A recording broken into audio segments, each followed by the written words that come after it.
Beauchamp, vous êtes président d'Aéroport de Montréal. C'est un petit matin tranquille aujourd'hui. Oui, Ça fait du bien. finalement. Mais comme tous les matins, habituellement, là, c'est beaucoup plus vers la fin de l'après-midi, là, on s'entend là, que c'est plus actif. Que ça brasse. Et ça a brassé ces derniers mois à Oui. l'aéroport de Montréal. Tout à fait. Est-ce que, parce que c'est ici qu'on accueille le monde entier, Oui. est-ce que vous êtes parfois gêné de ce qui se passe?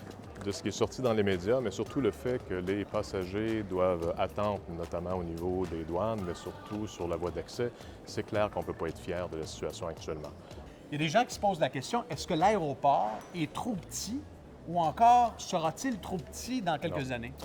Bon, en termes de capacité, si on parle au niveau des pistes, il n'y a pas d'enjeu. L'enjeu, présentement, c'est au niveau de l'accès, la voie d'accès qui nous amène aux embarcadères et débarcadères. Et comme vous le voyez, depuis déjà plusieurs mois, à une période spécifique qui est entre 4 et 7, vous comprenez que les gens, il y a une attente importante parce qu'on a atteint cette capacité-là. Vous avez lu votre journal de Montréal ce matin, M. Beauchamp? Oui, Vous avez vu l'analyse de Jacques Roy, professeur à HEC, qui dit que d'ici 2043, cet aéroport sera à pleine capacité et qu'il faudrait peut-être même songer à le démolir puis à le déménager. Vous en pensez quoi? Ben, c'est pas une option. C'est pas une option. C'est pas une option. On ne démolira pas ici. Non, On ne déménagera pas. non. On va faire avec.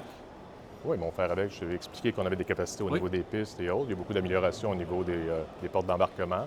Et on travaille actuellement sur un programme d'accès qui va améliorer cette capacité-là, qui va être livrée, comme je vous le dis, avec la station REM. Et puis après, Ça va prendre beaucoup d'argent, ça. bien sûr, Et on parle de quelques milliards. on a un modèle d'affaires au Canada avec des aéroports qui sont des organismes à but non lucratif, qui Tout à fait. payent un loyer, des taxes, plus de 100 millions par année au fédéral et au municipal. Est-ce qu'il n'est pas temps de revoir ce modèle d'affaires-là ou à tout le moins de demander au fédéral puis à la ville de réinjecter cet argent-là dans les infrastructures? Écoutez, j'ai eu la chance de parler au ministre des Transports, Rodriguez, la semaine dernière. Et nous avons convenu que nous allons nous rencontrer prochainement à Ottawa. Il faut souligner que les gens ne savent pas, c'est que nous avons un bail qui se termine en 2072, qui est une forme d'amphithéose. En théorie, il faut remettre les installations de l'aéroport en bon état, ce qui est parfait, sauf que ADM doit être exempt de dette à ce moment-là. Ça veut dire que notre modélisation financière doit faire en sorte qu'à la fin, nous n'avons pas de dette. Ce qui fait qu'à partir de 2032, 2042, les périodes d'emprunt et autres font en sorte que ça va devenir de plus en plus difficile. Il faut faire ces ajustements au niveau du bail. Il faut revoir. Il faut revoir le l'examiner. modèle. Il faut l'examiner. Il faut l'examiner. Il faut l'examiner. J'ai une question sur l'aéroport de Saint-Hubert. Oui. Est-ce qu'il n'y aurait pas moyen de développer un modèle complémentaire en soutenant la volonté de l'aéroport de Saint-Hubert d'accueillir des vols internationaux?